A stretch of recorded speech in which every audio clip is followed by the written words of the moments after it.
Sa ngalan ng Ama, ng Anak at ng Espiritu Santo, Amen. sumainyo ang Panginoon. At sumayo rin.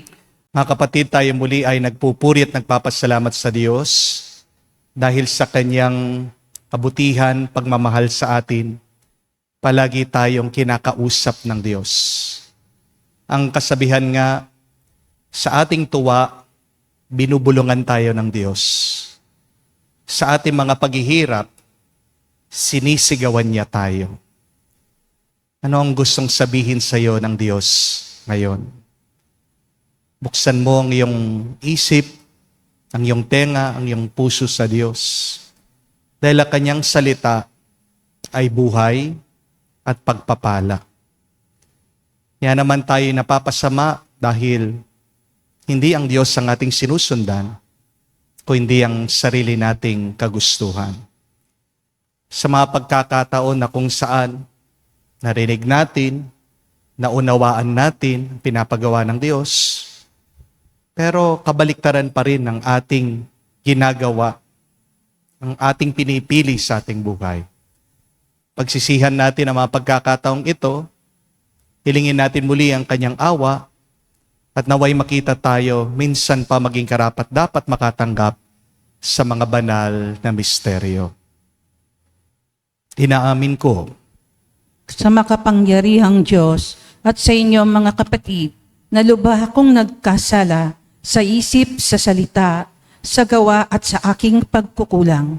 Kaya isinasamo ko sa mahal na Birheng Maria, sa lahat ng mga anghel at mga banal, at sa inyo mga kapatid, na ako'y ipanalangin sa Panginoong ating Diyos. kaawaan tayo ng makapangyarihang Diyos, patawarin tayo sa ating mga kasalanan, at patnubayan tayo sa buhay na walang hanggan. Amen. Panginoon, kaawaan mo kami. Panginoon, kaawaan mo kami. Kristo, kaawaan mo kami. Kristo, kaawaan mo kami. Panginoon, kaawaan mo kami. Panginoon, kaawaan mo kami. Manalangin tayo. Ama naming makapangyarihan, nililiwanagan ng iyong asang ilaw ang mga naliligaw na iyong pinapabalik sa daan para ikaw ay matagpuan ang mga kabilang sa nananalig sa iyong anak ay pagkalooban mong makapagwaksi sa tanang salungat sa ngalang Kristiyano sa iyong tinanggap upang ito ay talagang mapangatawan ng ganap sa pamagitan ni Jesucristo kasama ng Espiritu Santo, magpa sa walang hanggan. Amen.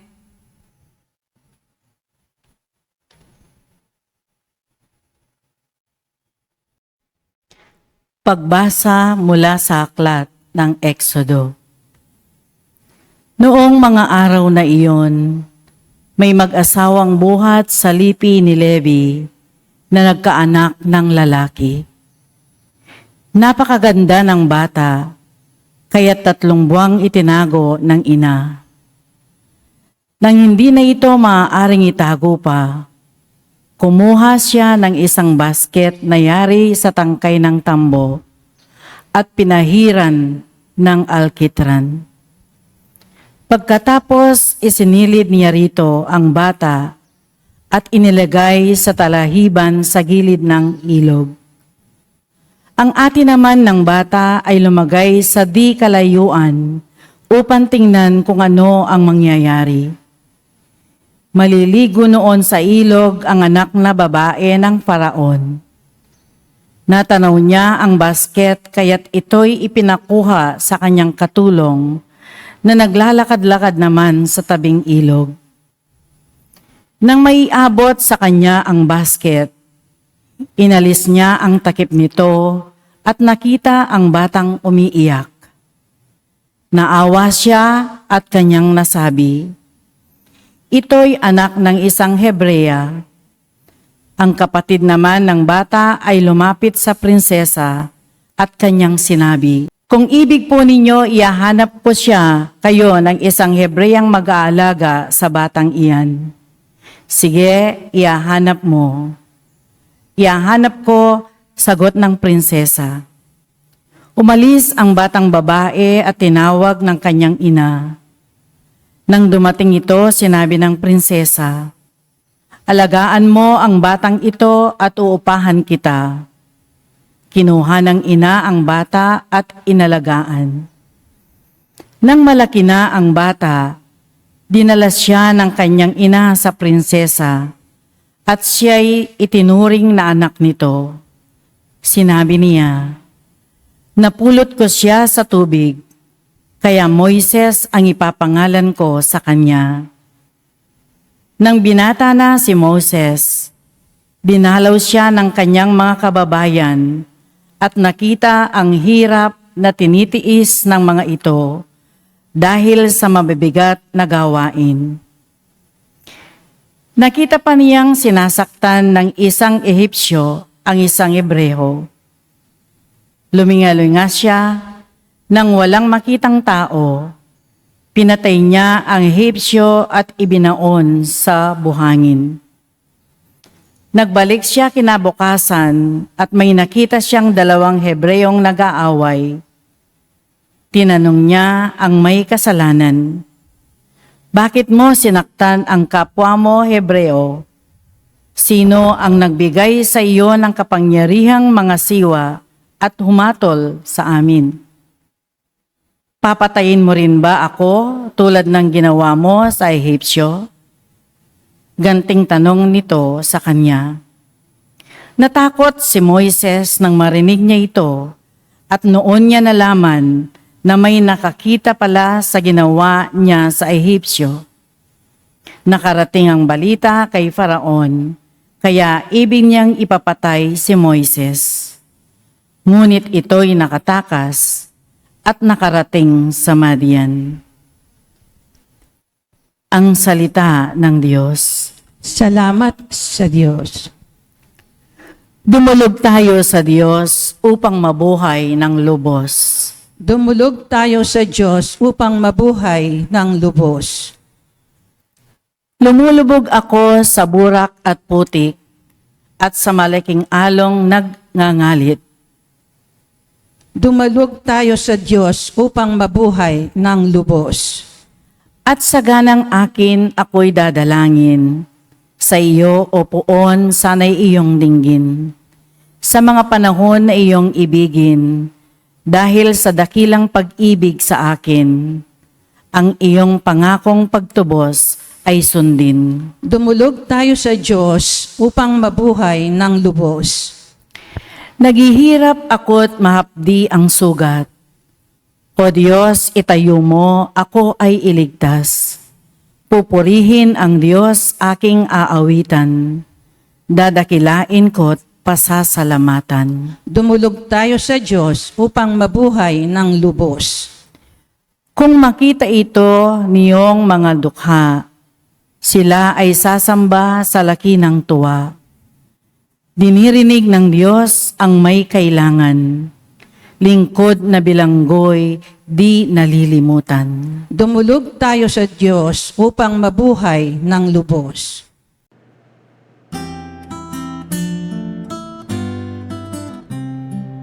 Alleluia, alleluia, alleluia, alleluia, alleluia, alleluia, alleluia, alleluia, alleluia, alleluia, alleluia, alleluia. Dinggin niyong lahat ngayon ang tinig ng Panginoon sa loob ng mahinahon Sumainyo ang Panginoon. at sumayo rin. Ang mabuting balita ng Panginoon ayon kay San Mateo. Papuri sa iyo, Panginoon. Nung panong yun, sinumbatan ni Jesus ang mga bayang ginawa niya ng maraming kababalaghan sapagkat hindi sila nagsisi at tumalikod sa kanilang mga kasalanan. Kawawa ka, Corazin. Kawawa ka, Bethsaida. Sapagkat kung sa Tiro at Sidon ginawa ang mga kababalaghang ginawa sa inyo, malaon na sanang nagdaramit ng sako at naupo sa abo ang mga taga roon upang ipakilalang sila'y nagsisisi.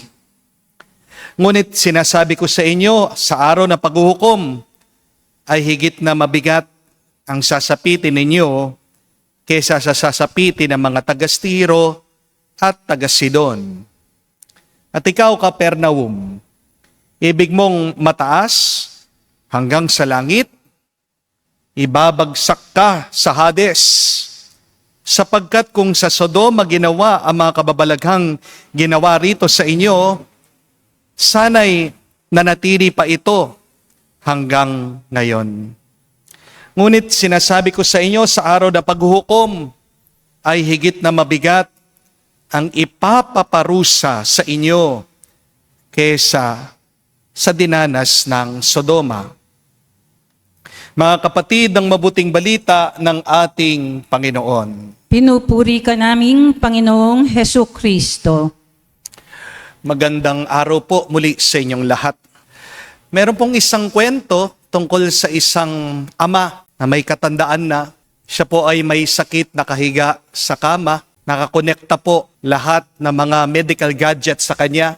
Lalong-lalo na po yung oxygen para siya'y makahinga. At nakaupo po, nandoon sa kwarto yung kanyang mga anak, nag-aalala para sa kanya. Dahil matagal-tagal din po, hindi nagigising itong tatay. Para bang siya'y nasa isang koma. At bigla-bigla, bumukas ang kanyang mga mata. At nagtayuan po lahat ng kanyang anak. Nilapitan siya. Sabi, gising na si Papa.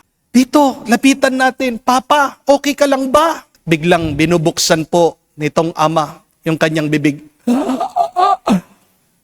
May sasabihin si Papa. Sabi po ng panganay, lumapit kayo, lumapit kayo. Papa, ano yon? Sabihin mo sa amin, kahit ano, tatandaan namin.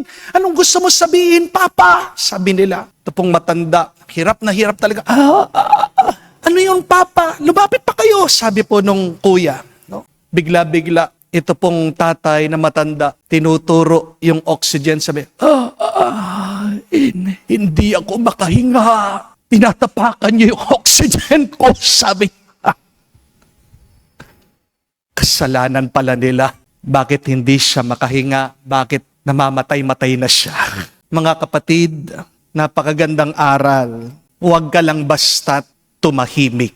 Kung nasasaktan ka, magsalita ka. Magsabi ka. Amen? Don't forget that. Speak up when you are hurt.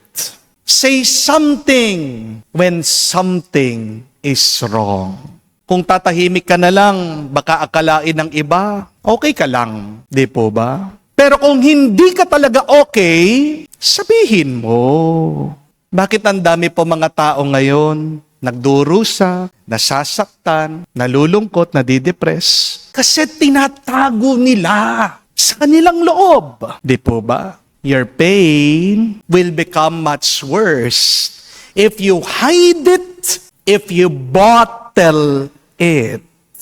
Kaya nga po ang iba sa inyo, sumasabog, nagwawala, kasi napupuno na sila sa mga malungkot at masasakit na karanasan nila sa buhay. Tingnan niyo po ang ating Panginoong Hesukristo sa nabasang Ebanghelyo. Nagsalita siya laban sa Corazin, laban sa Bethsaida, laban sa Capernaum. Bakit? Kasi ang dami na niyang ginawang kababalaghan, milagro, himala. Di pa rin sila nagsisi, di pa rin sila nagbago, hindi pa rin sila nagbalik loob sa Diyos. Nilabas lang ni Jesus, sinabi niya, yung sama ng loob niya sa kanila.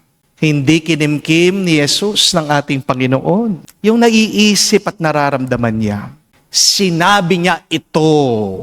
Kaya nga, mga kapatid, kung nasasaktan ka, magsalita ka. Use your words to convey your disappointments. Tao ka, kapatid. Di ka naman bato eh. Kung bato ka, huwag ka magsalita. Pero dahil binigyan ka ng bibig ng Diyos, para saan? Para mailabas mo kung ano ang nasa puso mo, nasa loob mo. Kung hindi ka magsasabi, akalain ng iba, tama ang ginagawa nila sa iyo, di po ba? If you don't speak up, you allow people to continue hurting you. But take note, when you speak up. Do not speak down. Speak up. Hindi po ibig sabihin, taas mong boses mo, ha? Anong ibig sabihin ng speaking up? Gamitin mo ang salita mo, ang boses mo, para itaas ang tao. Para maging malalangit ang inyong kalagayan, ang inyong sitwasyon. Do not speak down. Huwag mong ipapahiya ang tao. But how can you speak up? You must always pray. Tandaan niyo po yun. Para maging mabuti ang iyong pananalita, para mapabuti mong iba sa iyong pagsasalita, kailangan kang magdasal, manalangin, bago ka man magsalita. Amen? You can never speak up if you don't speak with God. Kung hindi ka nagdadasal, kapatid, ang mga salitang lalabas sa iyong bibig ay makakasakit. Tandaan niyo po si Jesus, di ba? Bago siya magturo, bago siya pumunta sa mga sinagoga, bago siya pumasok sa mga bayan, anong ginagawa niya? Umagang-umaga, nagdarasal siya, nananalangin siya palagi. Pagkatapos ng kanyang trabaho, bago siya matulog, pupunta siya sa isang tahimik na lugar, mananalangin na naman siya, makikipag-usap siya sa kanyang Diyos Ama. My dear friends, our speaking can be a source of our healing if it is coupled with praying. Huwag na huwag ka makikipagsalita sa iba kung hindi ka nanggagaling sa panalangin. Only God can give you the right words to make right the things in your life. Meron pong lumapit sa akin, pumunta dito sa parokya, hinikwento niya yung kanyang nanay. Napaka matapobre daw nung kanyang ina. Napakasakim sa pera. Wala man daw malasakit sa kanya at sa kanyang ama. At pagkatapos po niyang sinabi sa akin, yung problema niya sa nanay niya, tinanong ko po siya, kinausap mo na ba yung nanay mo tungkol dito? Tinanong ko siya, nag-usap na ba kayo tungkol dito sa masamang ugali ng nanay mo? Nasabi mo na ba yung sama ng loob mo sa kanya? At tahimik lang po itong tao. Ibig sabihin, hindi sila nag-uusap, kinikim-kim lang niya yung kanyang sakit ng loob. I remind people, when you stop talking, you start hating. Remember that. Wars begin because there is a failure in communication. The relationship becomes sour because you do not talk to each other. Bakit nangangasim, pumapait, ang pagsasama niyong mag-asawa? Walang pag-uusap. Ganyan din po sa inyong mga anak, di ba? Ba't tumitigas ang ulo nila? Ba't lumalaban sa iyo? Kasi hindi yun naman sila kinakausap eh. Sinesermonan niyo sila palagi. Aminin, di po ba? Hindi po aasenso negosyo niyo, ang business niyo kung hindi niyo kinakausap ng mabuti ang iyong mga trabahador, ang iyong mga empleyado o mga katrabaho. Imbis na kausapin nyo sila, minumura nyo sila, hindi po motivation yan. Lalo kayo magkakaroon ng problema sa kanila. Sumasama ang loob natin. Tayo'y nagtatanim ng galit kapag wala nang nag-uusap. Amen? Wala pong masayang relasyon ang nagtatagal kung wala pong mabuting komunikasyon. Kailangan nating unawain ito, mga kapatid. Kapag nagsasalita tayo, hindi lang ang ating mga bibig ang ating binubuksan. Kapag nagsasalita tayo, pati ang puso natin, binubuksan natin sa iba. Binuksan ng Diyos ang puso niya sa atin. Sa pamamagitan ng kanyang salita, anong ginawa natin? Nakinig ba tayo? Sumunod ba tayo sa kanya? Pinapasok ba natin siya sa ating buhay? Di ba hindi? Yan ang ating kasalanan sa kanya.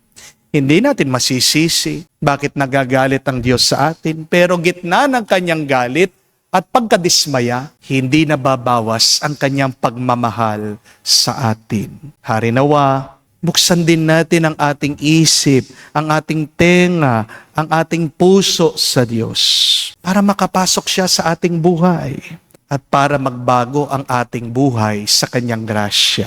At kung man may taong nakasakit sa iyo, Sana ito na ang oras at panahon. Pagkatapos mong magdasal, lapitan mo siya. Makipag-ayos ka sa Kanya. Mag-usap kayo ng mabuti.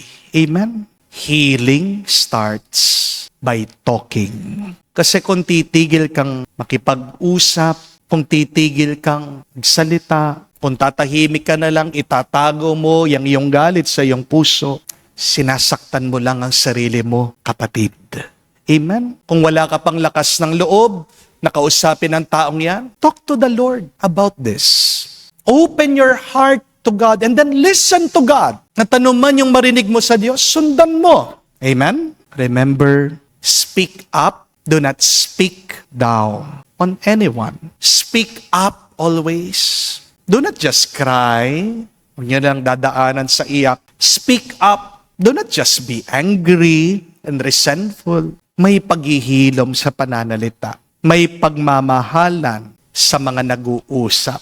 At mauunawaan ka lang ng iba kung sasabihin mo kung anong nararamdaman mo. Amen? Kaya mga kapatid, magdasal po tayo sa banal na misang ito na sa tulong ng Diyos, masabi natin ang ating sama ng loob, ang ating mga pinagdadaanan, at naway, bigyan din tayo ng grasyang makinig sa iba. Harinawa sa ating pagsasalita, pakikipag-usap, diyan bumalik ang dating tuwa, ang dating galak, ang kapayapaan, at pagmamahalan sa ating buhay.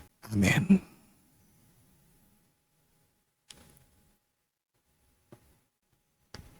Tumayo po tayo. Kapatid, matiisin ang Diyos at mulat sa ating mga paghihirap. Manalangin tayo sa Kanya upang tulungan niya tayo sa daan ng pagbabalik loob at pagbabagong buhay. Ating sabihin, Panginoon, dinggin mo kami. Panginoon, dinggin mo kami. Ang Kristiyanong nananalig, naway tumugon sa tawag ng pananampalataya at pagbabalik loob. Manalangin tayo sa Panginoon. Panginoon, dinggin mo kami. Tayo naway bigyan ng Diyos ng katapangan na itinalaga ang ating sarili para maging malaya kay Kristo ang mga taong napipiit sa kanilang pagkamakasarili. Manalangin tayo sa Panginoon. Panginoon, dinggin mo kami. Yawang may mga pusong hungkag at manlalamig, naway makatagpo ng kaligayahan sa pag-ibig ng Diyos at ng kanilang kapwa. Manalangin tayo sa Panginoon. Panginoon, dinggin mo kami.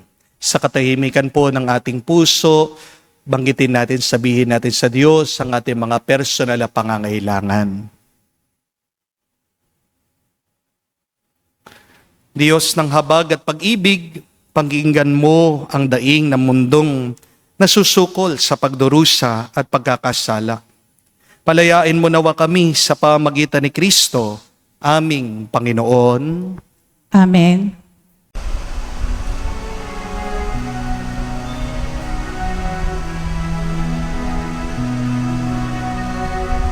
Aming hatid, alay na ito, ang tinapay na nagmula sa pagpapala mo. At tanggapin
Manalangin kayo mga kapatid, para ang ating mga paghahain ay kalugdan ng Diyos amang makapangyarihan.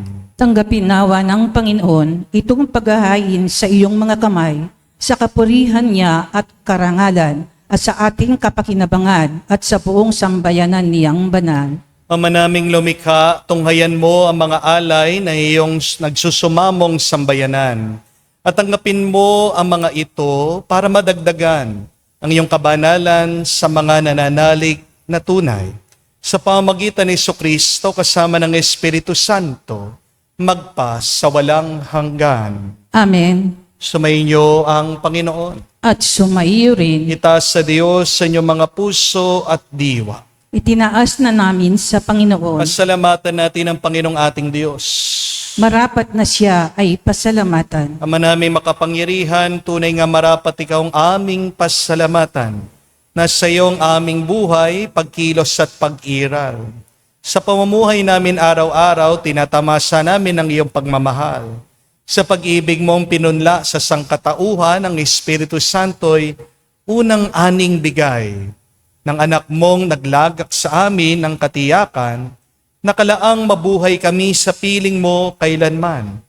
Kaya kaisa na mga anghel nagsisiawit ng papuri sa iyo, na walang humpay sa kalangitan, kami nagbubunyi sa iyong kadakilaan.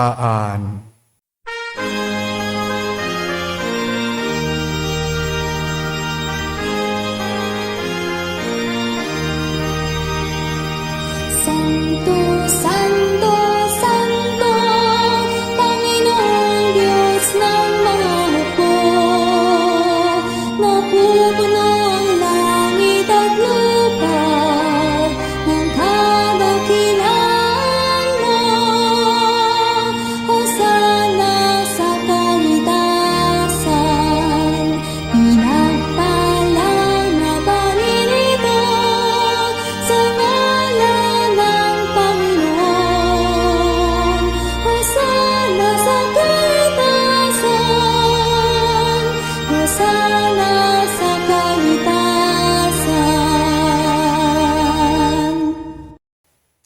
Ama naming banal, ikaw ang bukal ng tanang kabanalan. Kaya't sa pamagitan ng iyong Espiritu, gawin mong banal ang mga kaloob na ito, upang para sa amin, maging katawan at dugo ng aming Panginoong Heso Kristo. Bago niya pinagtiis ang kusang loob na maging handog, hinawakan niyang tinapay, pinasalamatan kanya. Pinaghati-hati niya yon, inabot sa kanya malagad at sinabi, tanggapin ninyong lahat ito at kanin. Ito ang aking katawan na ihahandog para sa inyo.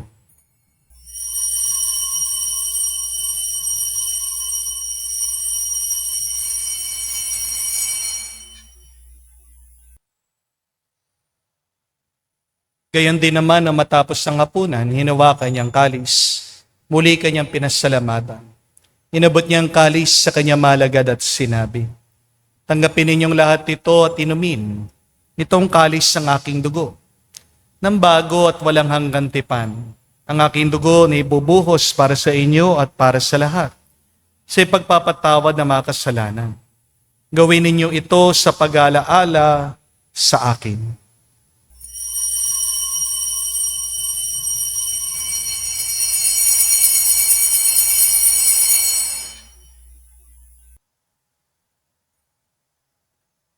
Ang misteryo ng pananampalataya.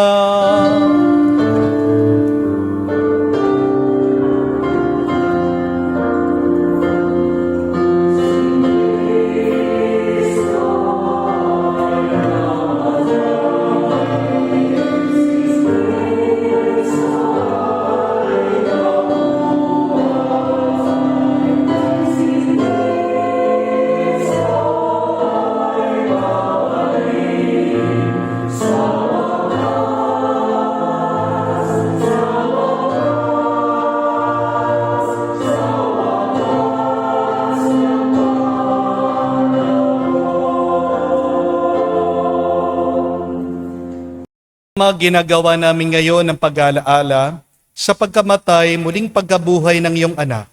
Kaya tiniyalay namin sa iyong tinapay nagbibigay buhay at ang kalis na nagkakaloob ng kaligtasan. Kami nagpapasalamat dahil kami yung minarapat na tumayo sa harap mo para maglingkod sa iyo. Sinasamo namin kami magsalo-salo sa katawan at dugo ni Kristo ay mabuklod sa pagkakaisa sa pamagitan ng Espiritu Santo. Amalingapin mong iyong simbahan, laganap sa buong daigdig. Puspusin mo kami sa pag-ibig.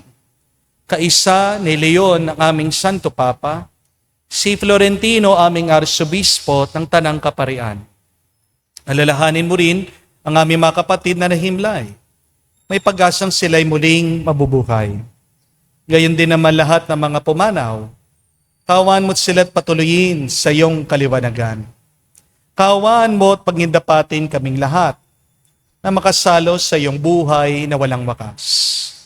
Kaisa na mahal na Birhen Maria, Ina ng Diyos. Kaisa ni San Jose, ang kanyang maluwalhating esposo.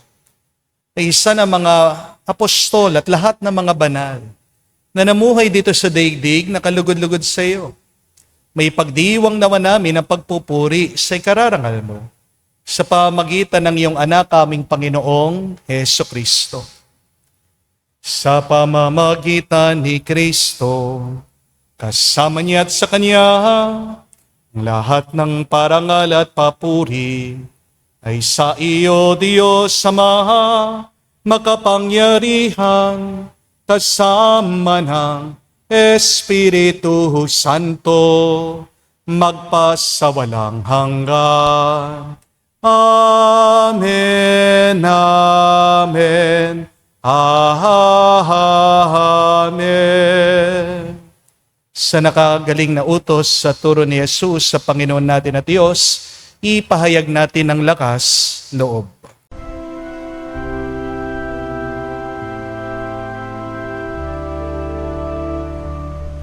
Ama namin, sumasalangit ka, sambahin ang ngalan mo, mapasa amin ang kaharian mo, sundin ang loob mo dito sa lupa para nang sa langit. Bigyan mo kami ngayon ng aming kakanin sa araw-araw at patawarin mo kami sa aming mga sala para ng pagpapatawad namin sa nagkakasala sa amin. At huwag mo kaming ipahintulot sa tukso, at iadya mo kami sa lahat ng masama. Hinihiling namin kami, Diyos, sa lahat na masama, pagkalooban ng kapayapaan araw-araw, ligtas sa kasalanan, ilayo sa lahat ng kapahamakan, samantalang aming pinanambikan, ang dakilang araw ng pagpapahayag ng tagapagligtas naming si Heso Kristo. Sapagkat iyo'y ang kaharian at ang kapangyarihan at ang kapurihan magpakailanman. Amen. Panginoong Heso Kristo, sinabi mo sa mga apostol, kapayapaan ang iniiwan ko sa inyo, ang aking kapayapaan binibigay ko sa inyo. Tungayan mo ang aming pananampalataya at huwag ang aming pagkakasala. Pagkalooban mo kami ng kapayapaan at pagkakaisa, ayon sa iyong kalooban, kasama ng Espiritu Santo, magpasawalang hanggan. Amen. Kapayapaan ng Panginoon ay laging sumainyo. At sumayo rin. Magbigayan po tayo ng kapayapaan sa bawat isa. Peace with you po. Kapayapaan po sa inyong lahat.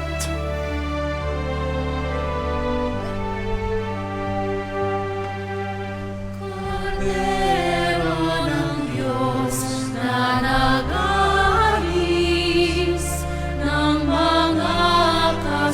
kasalanan ng sanlibutan, maawa ka sa amin.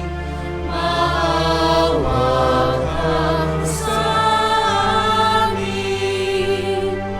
Kordero ng Diyos na nag-alis ng mga kasalanan ng sanlibutan, maawa ka sa amin. Maawa ka sa amin. Kordero ng Diyos na nag-aalis ng mga kasalanan ng sanlibutan, ipagkaloob mo sa amin ang kapayapaan. Mga kapatid, naririto ang ating Panginoong Hesukristo, ang Kordero ng Diyos. Siya nag-aalis sa mga kasalanan ng sanlibutan. Mapalad tayong lumalapit sa piging ng Kordero. Panginoon, hindi ako karapat-dapat na magpatuloy sa iyo, ngunit sa isang salita mo lamang ay gagaling na ako.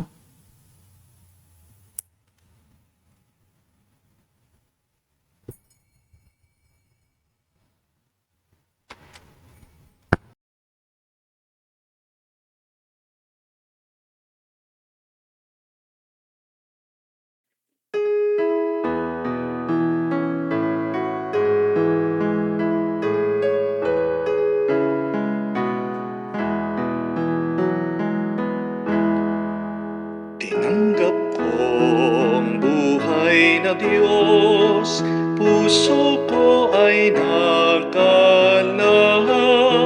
Tinanggap ko ang buhay na Diyos, puso ko ay natuwa. Tinapay siya ng buhay, hinati at binigay para mangbigay buhay, huwag mangamba kailanman. Tinanggap ko buhay na Diyos, puso ko ay nagalak. Tinanggap ko buhay na Diyos, puso ko ay natuwa. Manalangin tayo. Ama naming mapagmahal, kaming mga pinagpasalo mo sa piging na banal, ay makatanggap nawa ng bungang karagdagan ng iyong pagliligtas na aming pinagdiriwang. Sa pamagitan ni Jesucristo kasama ng Espiritu Santo, magpasawalang hanggan. Amen. There is healing in speaking. Kung nasasaktan ka, magsalita ka, magsabi ka, makipag-usap ka. But never ever speak down.